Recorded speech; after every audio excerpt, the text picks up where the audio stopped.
Salut à tous et à toutes, c'est Malou et aujourd'hui on va voir l'histoire de Son Gohan. Tout d'abord on va voir sa famille et après je vais vous raconter son histoire saga après saga. Et je vous dis let's go.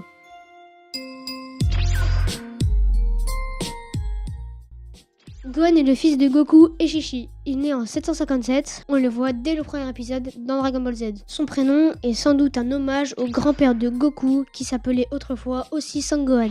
Gohan est aussi moitié Saiyan, moitié terrien. Et petit fun fact, le mot Gohan au Japon veut dire Rikui. À l'âge de seulement 4 ans, Gohan est enlevé par son oncle Raditz, le frère de Goku, pour forcer celui-ci à combattre avec lui Vegeta et Nappa. Mais Goku se fera aider par Piccolo pour sauver Gohan.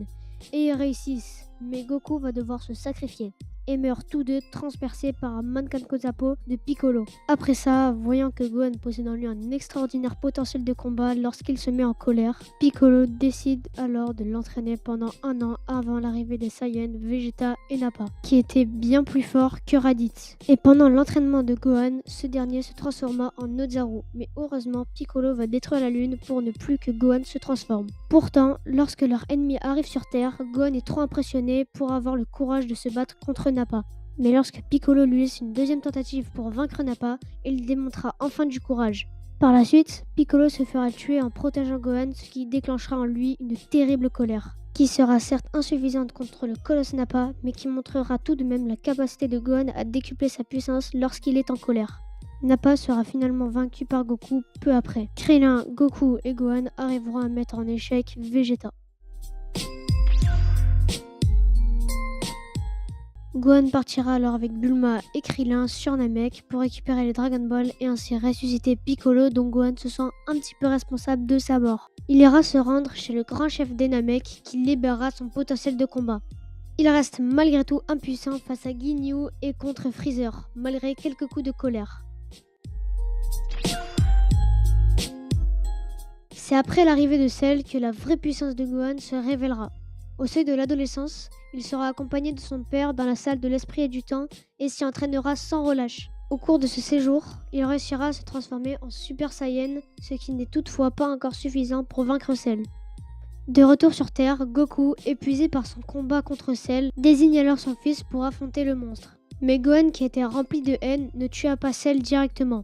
C'est seulement alors que Cell le provoque en envoyant des Cell Junior attaquer ses amis, qu'il se met véritablement en colère.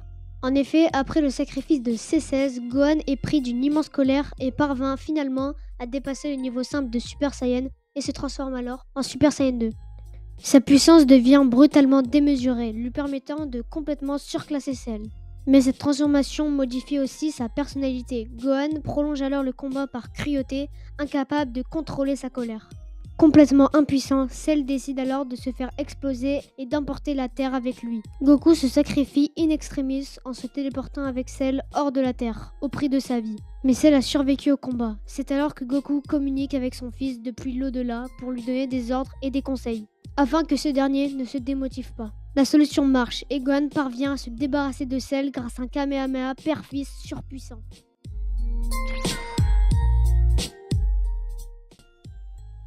Depuis que son père Goku est mort il y a 7 ans, Gohan ne s'entraîne plus du tout et se consacre davantage à ses études, sous les ordres de Chi-Chi. Il perd un peu sa puissance d'autrefois et s'amuse de sa force en agissant en tant que justicier masqué, tout en suivant ses cours au lycée Orange Star, l'école de Monsieur Satan. Ce guerrier porte le nom de Great Saiyaman. Il est le protecteur de la ville Satan City. Il cache son identité grâce à un déguisement fourni par Bulma afin qu'il puisse remplir son rôle de défenseur de la justice tout en allant au lycée incognito. Il y rencontre Videl, qui le pourchasse sans cesse, le soupçonnant d'être le fameux justicier. Great Saiyaman ne gardera cependant pas longtemps son identité cachée car Videl le reconnaît grâce à sa voix. L'ayant finalement démasqué, Videl lui apprend l'organisation imminente du 25e Tenkaichi Budokai. Contraint par Videl, Gohan décide alors de s'y inscrire. Mais durant le tournoi, il est impossible de porter un masque. Du coup, Gohan va prendre un bandeau et des lunettes de soleil pour ne pas que les personnes de son lycée le reconnaissent. Mais c'est raté, parce que le bandeau se déchire lorsque Gohan s'énerve devant le cruel combat entre Videl et Spopovich. Et il est finalement reconnu par ses camarades de classe alors qu'il s'apprêtait à affronter Kibito. Après, il y a toute l'histoire avec Yamu et Spopovich.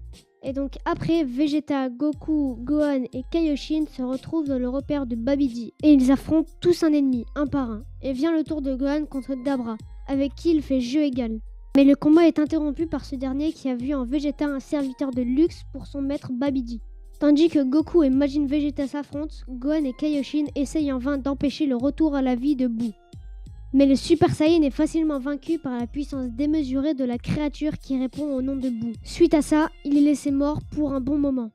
Kaioshin et Kibito finissent par le retrouver et l'emmènent sur la planète sacrée des dieux, le Kaioshinkai. Pour le préparer à affronter Boo, Son Gohan y accomplit l'exploit de déterrer la Z-Sword, une épée sacrée censée lui conférer un pouvoir immense et donc lui permettre de tuer Boo. Mais en la brisant involontairement contre un bloc de Kachin, le métal le plus dur de l'univers, il libère en fait le doyen Kaioshin, ou le Rudai Kaioshin. Ce dernier, au cours d'une interminable séance de méditation, développe le potentiel de Gohan au-delà de ses limites. Suite à cette cérémonie, Gohan acquérit une force phénoménale qui lui permet de dominer aisément Boo, transformé depuis peu. Il n'a alors même plus besoin de se transformer en Super Saiyan. Alors qu'il est sur le point de vaincre le monstre sous les yeux de Gotenks et Piccolo, Boo utilise une ruse pour absorber leur corps, ainsi que leur puissance et leur intelligence. Il retourne la situation et devient plus puissant que Gohan Mystique. Mais pendant leur combat, Bootenks absorbe Gohan pour finalement devenir Boohan.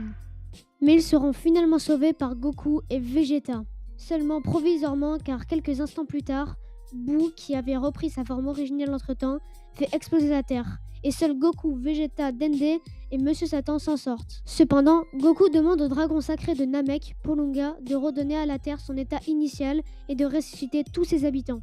Goku réussit ensuite à vaincre Boo à l'aide d'un Genkidama surpuissant et réussissent à ramener la paix sur Terre. Par la suite, Gohan devient le savant qu'il a toujours voulu être et se mariera avec Videl. Ils auront une petite fille nommée Pan. Et voilà, cette vidéo est déjà terminée, j'espère qu'elle vous aura plu. Moi en tout cas j'ai trop kiffé la faire comme d'hab. Et aussi j'en profite pour dire merci parce que déjà j'ai passé la barre des 200 abonnés. C'est incroyable, vraiment merci beaucoup. Et voilà, donc je vous dis à la prochaine les gars, ciao.